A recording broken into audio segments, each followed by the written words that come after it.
The reader replied, "How do you overcome the fear of missing? How do you conquer your FOMO?" Richard Orlando, Quebec. Send new questions to nq@theguardian.com. Readers reply, "Surely the pandemic has put paid to FOMO? We've all been missing out for nearly 2 years." TopGyre I find that I have the perfect antidote whenever I might fleetingly feel any envious FOMO propelling me towards taking some new action or other. It's immediately and decisively nullified by my constitutional Itoba. There is no owl. The world is big and full of many wonderful things. You will miss out on many of them. Once I accepted that, I was free to start enjoying the wonderful things right in front of me. Therapy helps a lot. PumezaAbroad I have poor self-control with my phone, failing to impose/abide by any limits I set. To combat this, I have trialed, for over 2 years, deleting all social media accounts. I still spend far too much time on my phone, but a small positive outcome is that I have no idea what everyone else is up to, so I never fear missing out. No Good Boyo 89. Ditch Facebook. Bunameka. Avoid social media if it makes you feel worse. Organize the stuff you want to do. Text your friends to go to the pub, book the gig tickets, etc. Appreciate what you have. You have to be a Zen master not to feel sad if you've been left out of someone's plans. I think everyone feels like that sometimes. It's only human. Figaro 2. The answer is to not sit around waiting for people to invite you to stuff. Get your validation from pursuing the things you enjoy to the extent that you don't have time to worry about what other people are up to. Eventually, you will reach a point where you don't care what other people are doing and are just happy that they are having fun, too. DewinDwl. Build a nourishing life. For me, that includes time in nature,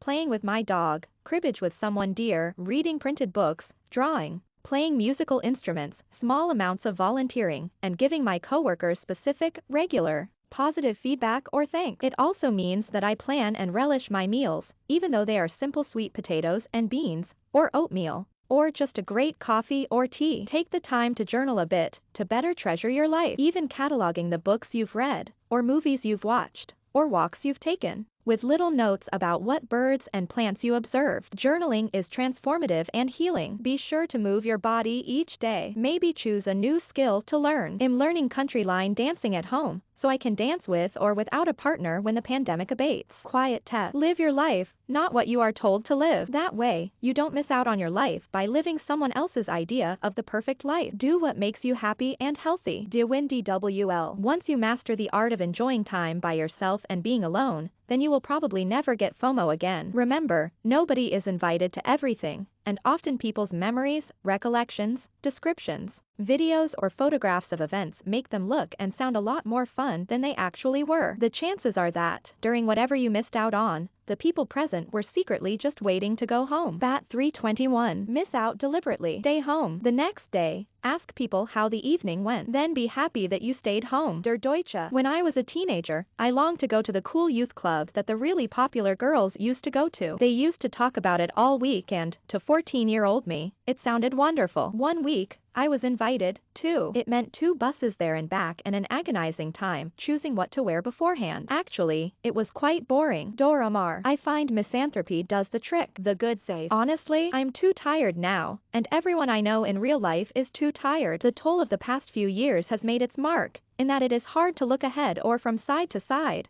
and FOMO has been burned away. But it has also made me appreciate simple things like tea and cake with a friend. I look forward to those things now in the way I would have looked forward to traveling or a concert before. Forestdream. You should read Oliver Burkeman's book 4,000 Weeks. He suggests that once you accept that, because you have limited time on this earth, you'll miss out on most things. It becomes easier to enjoy the relatively few things you are experiencing right now. Don't rush the current activity, and so ruin the enjoyment of it, just so you can satiate your FOMO by getting on to the next experience. Enjoy the ride while it lasts. TopGyre I grew older. Fear of missing out turned into relief at situations avoided. Live your own life, not your view of someone else's. BitBoringPeter. Yes, the older I get, the more phobia I have. Nadiam. As a subsequent question, how do I stop myself from doom scrolling? Music for pleasure.